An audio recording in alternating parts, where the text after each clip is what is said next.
Selamat siang, kami dari kelompok B14 dengan saya Muhammad Arab Aulia, NRP 15 dari 19176, dan teman saya Muhammad Najib Al-Ghazali, NRP 15 2092, akan menjelaskan tentang desain antarmuka yang menurut tiga pakar HCI, yaitu Schiederman Eight Golden Rules, Norman Seven Principle, dan Niels Heuritis.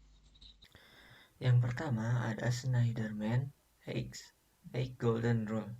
Poin pertama dari Snyderman Eight Golden Rules adalah konsistensi.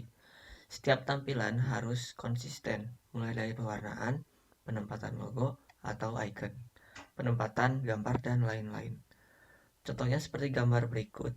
Tokopedia, yaitu gambar Tokopedia, memiliki tampilan yang tertata dan enak dilihat, dan tidak terlalu ramai dengan atribut yang tidak penting. Yang kedua adalah shortcut.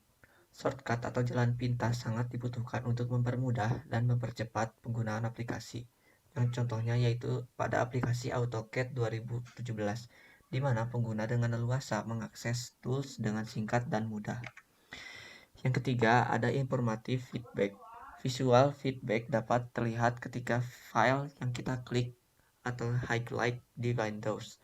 Contohnya yaitu di desktop Mac OS. File yang telah diklik jadi terhighlight seperti gambar di samping. Yaitu yang keempat yaitu dialog. Setiap aplikasi harus ada dialog ketika sedang menjalankan ataupun melakukan suatu proses. Contohnya yaitu di aplikasi Discord di mana setiap dialog kegiatan yang diberikan untuk menentukan setiap langkah berikutnya atau kembali ke tindakan sebelumnya. Yang kelima adalah error handling. Dalam penanganan error harus dijelaskan apa yang menyebabkan error tersebut. Penggunaan bahasa juga harus secara halus dan menggunakan nada error yang tepat. Contohnya pada Gmail di mana permasalahan error dijelaskan dan mudah dimengerti untuk diatasi. Yang keenam ada permit reversal of action. Dapat melakukan undo dari kesalahan lebih baik daripada mengulang dari awal. Contohnya WPS ketika melakukan kesalahan, kita hanya perlu mencari tombol undo atau cara yang telah disediakan untuk ke posisi sebelumnya. Yang ketujuh ada support internal locus of control. Memberi opsi kepada pengguna atau user ketika ingin melakukan sesuatu. Contohnya webtoon, di mana opsi memiliki tampilan yang bisa diatur oleh user sendiri sesuai preferensi dari user. Hal ini dapat meningkatkan kepuasan user terhadap aplikasi. Yang kedelapan ada reduce short term memory load. Dalam mengurangi beban memori jangka pendek, membuat interface yang sederhana agar memudahi dipahami user.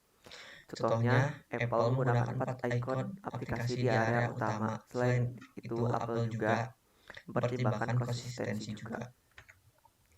Lalu ada normal seven principle.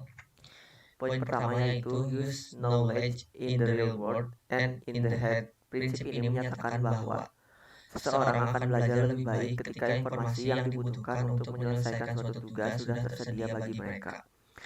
Untuk user ini, berarti informasi harus terlihat jelas pertama kali mereka menggunakan sistem. Teks harus dijaga seminimal mungkin dan bahasa yang digunakan harus jelas dan ringkas.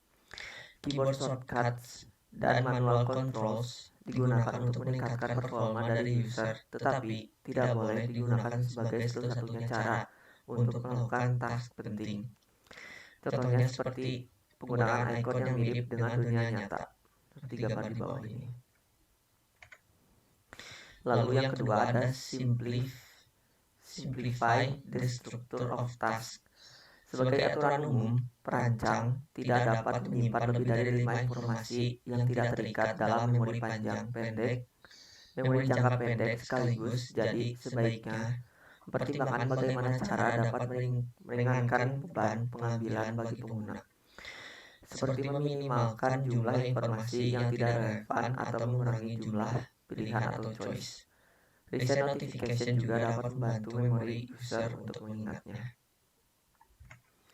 Lalu yang ketiga ada make things visible. Dibagi menjadi dua hal, pelaksanaan dan evaluasi.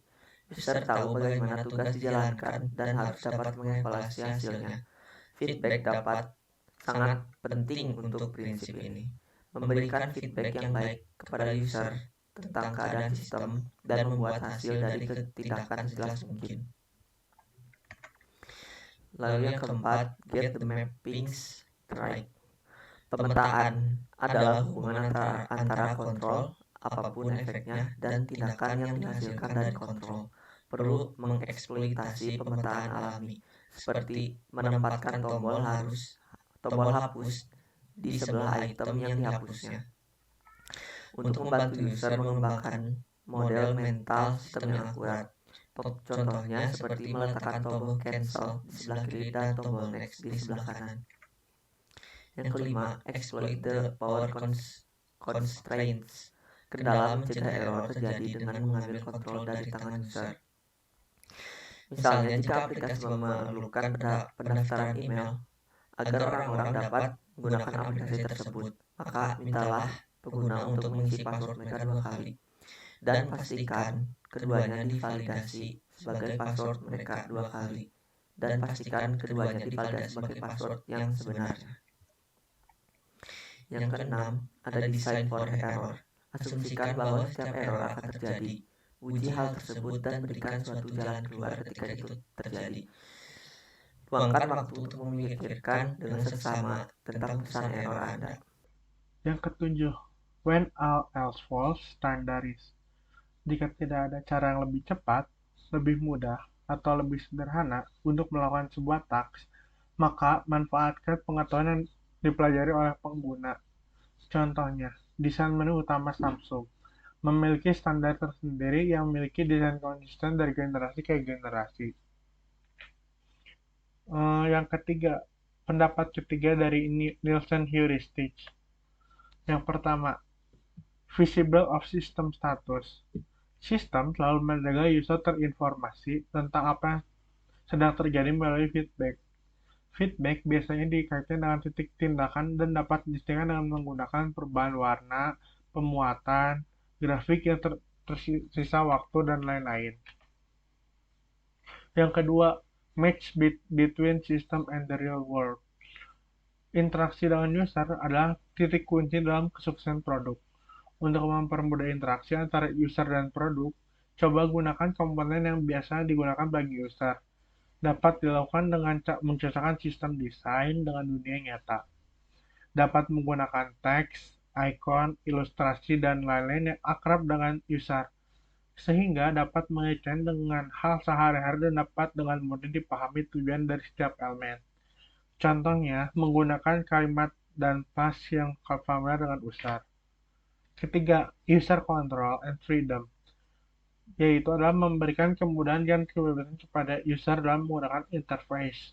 Contohnya, user sering melakukan kesalahan, maka dari itu, memberikan emergency exit dengan melakukan undo ataupun reundo. 4. Konsisten dan standar, yaitu adalah user tidak perlu bertanya apakah kata-kata, situasi, atau tindakan yang berbeda memiliki arti yang sama, karena sudah terlihat jelas di ikonnya. Yang kelima, error prevention. Error atau bug pada sistem merupakan suatu yang tindakan tidak profesional bila terlihat oleh user. Untuk menangani hal ini dapat diganti dengan pesan error dalam bentuk desain. Dengan menggunakan prinsip nomor 1, user dapat memahami apa yang terjadi pada sistem. Contohnya, pada email di Google yang menyediakan fitur undo pada email. Keenam, coordination teratur dan recall. Sarankan user suatu pilihan dan mungkin mereka butuhkan, atau ingatkan user untuk menyelesaikan tugas tertentu yang perlu untuk segera dilakukan. Jangan biarkan pengguna berpikir terlalu banyak atau mengingat sesuatu dari ingatannya untuk menyelesaikan tugas. Contohnya yang dapat kita ketahui adalah pencarian pada Google. Ketujuh, flexibility and efficiency of use. Bagi user atau pengunjung baru, tentunya mereka akan mempelajari sistem terlebih dahulu. Apalagi jika aplikasi tersebut memiliki fitur yang banyak, user pasti membutuhkan waktu yang lebih banyak dalam mempelajarinya. Oleh karena itu, aplikasi harus fleksibel dan efisien. Seperti gambar tersebut yang efisien dalam membuat shortcut pada Windows. Yang kedelapan, aesthetic and minimalist design. Desain layout yang baik haruslah nyaman dipandang dan menggunakan konteks suara yang baik, posisi yang sesuai dan terasi. Dengan desain yang minimalis dan dipandang dan white space yang sesuai dan akan membuat aplikasi terlihat elegan. Dan jangan letakkan data atau elemen relevan yang dapat digunakan pengguna.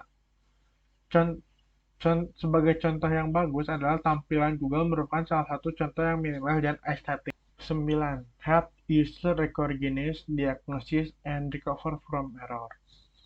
Error message harus dieksploitasikan dalam bahasa sederhana untuk menunjukkan masalah dengan tepat dan secara konstruksi menjalankan solusi untuk PC. Contohnya seperti masalah pada PC tersebut, maka akan mengirimkan error message kepada user. 10. Help and documentation. Harapan user untuk menggunakan sistem atau aplikasi tentunya untuk menyelesaikan suatu masalah dan pekerjaan. Untuk membantu menyelesaikan masalah atau pekerjaan tersebut, perlu diberikan fitur bantuan dan dokumentasi dari kemungkinan kesalahan dalam penggunaan. Contohnya, auto text agar teks yang diketik oleh user tidak mengalami kesalahan. Sekian dari kelompok kami, mohon maaf jika ada salah kata atau banyak kekurangan. Terima kasih.